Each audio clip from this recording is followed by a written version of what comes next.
Hello, boys and girls. Thanks for tuning in and welcome to the Joy of Piping.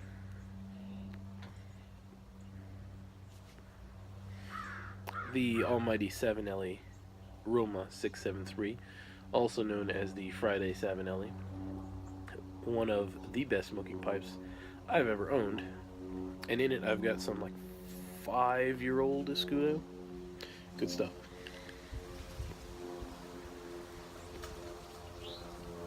Today, I bring you, yet again, another video response, this time to Max, Defiant Pipes. He has a giveaway going on, and it's an interesting type of giveaway, so please do give him a sub and check out his giveaway. Max, I want to say congratulations for making it a whole year here on YouTube. It seems like a stunning feat, doesn't it? I remember when I made it through my first whole year on YouTube, I was like, I can't believe I'm still doing this, that I'm still making videos, and now I think I'm like 4 years in, and occasionally, not nearly as often as I'd like, I'm still making videos.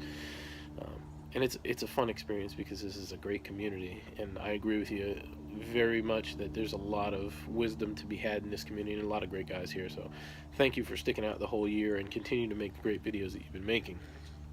Now, for my part, I would like to get the ash off my sweater. That's the first part. For my part, I'd like to support the channel and give you my video response to your request.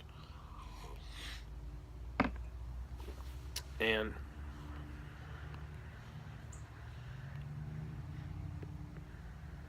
the request is that we share 3 sage pieces of advice, fatherly advice. I will give you a very honest admission here, is that I have no fatherly advice to give you. I was never given any by mine. Thankfully, I was never given any by mine, because he stinks at life. Yes, there is some sort of animosity brewing deep down in here, but that doesn't mean I don't have sage advice that I've learned personally over the years that I can share with you.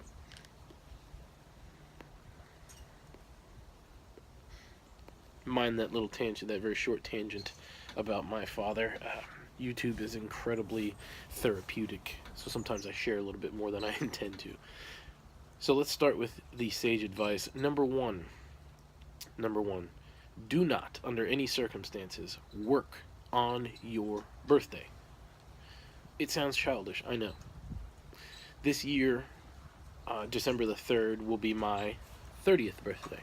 Thankfully, my birthday falls on a Saturday this year, so I don't really have to worry about it. Let's see, I started working at 17...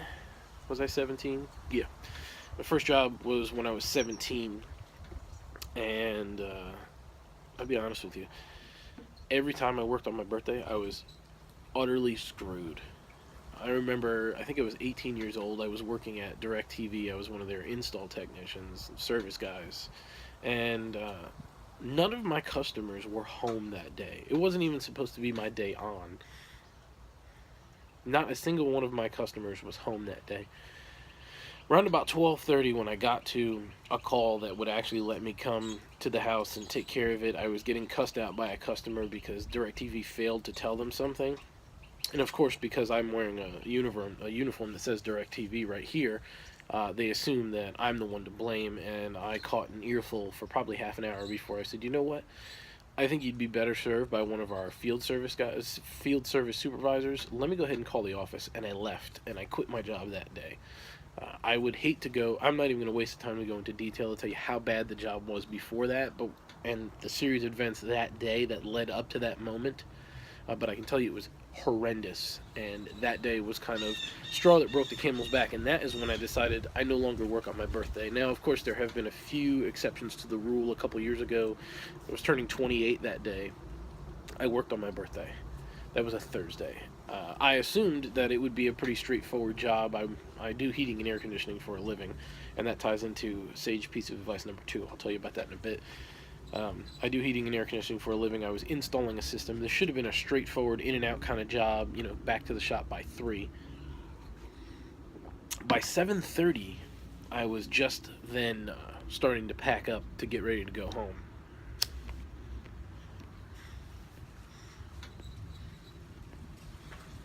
needless to say, it was a waste of a day. By the time I got home, I didn't want to go out and do anything. There was no celebration. I had a piece of cake. I believe we got takeout for dinner. I was just very upset. And that's when I officially decided, you know what, I'm never ever going to work on my birthday again. I made the decision long ago. I kind of went back on it. And that, again, straw that broke the camel's back. Don't work on your birthday. Take the day off. Trust me, you will not be sorry.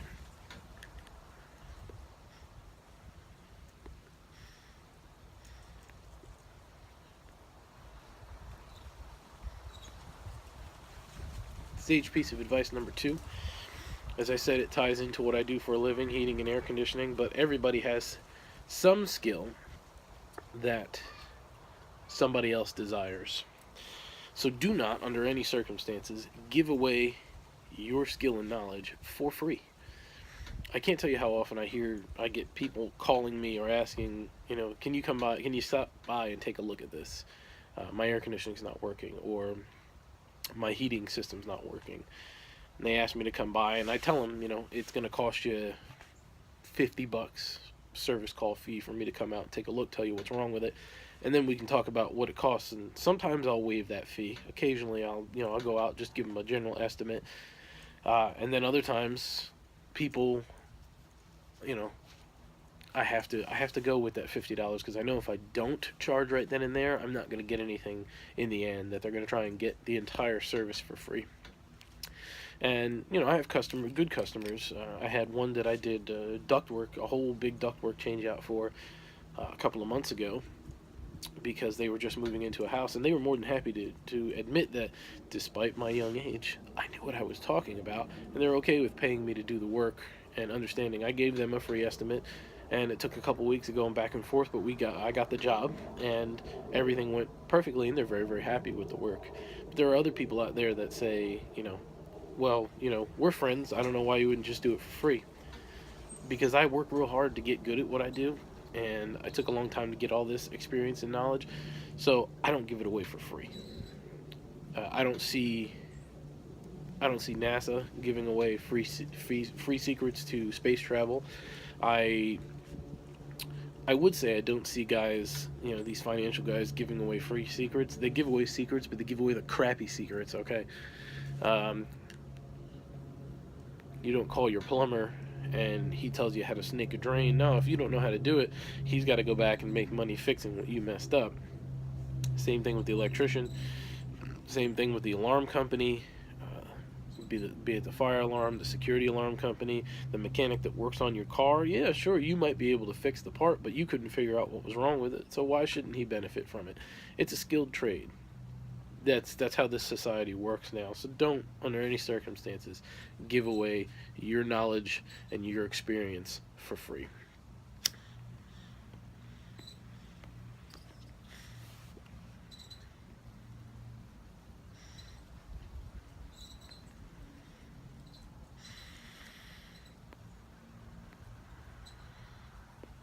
The final piece of advice.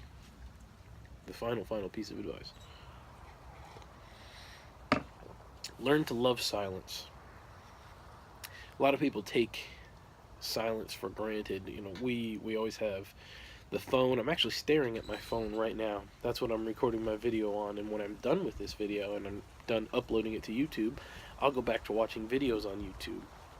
Then I'll go inside and I'll use the phone to connect to my television and play the same YouTube videos that I would be watching while sitting out here smoking a pipe on the television screen.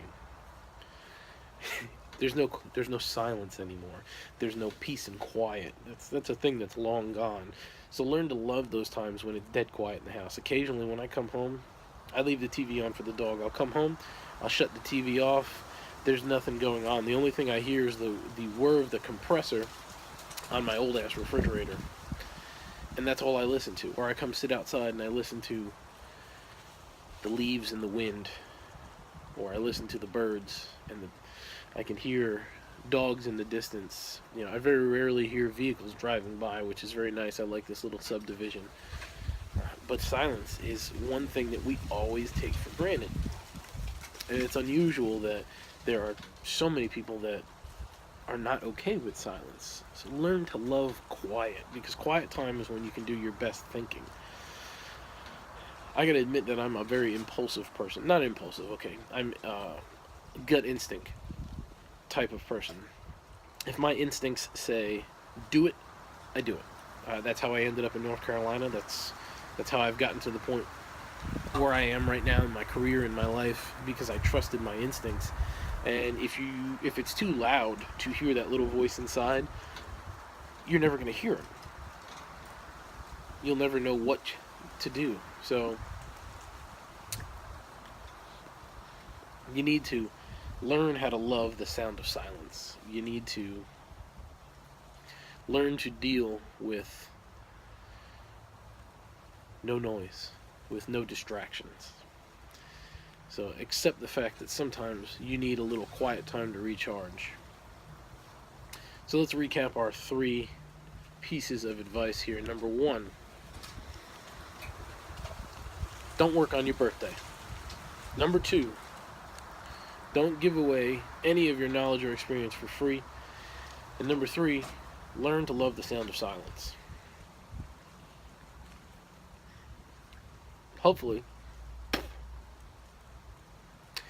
some of these pieces of advice will help you in some way in the future. Maybe some future generations will benefit from some of the things I say. I hope you guys enjoyed my contribution to the conversation, and also remember one of my favorite pieces of advice, and I will not explain it. I'll just let you figure it out for yourself. Admit nothing, deny everything, demand proof. So, with that, I say happy piping. God bless. Catch you all on the next one.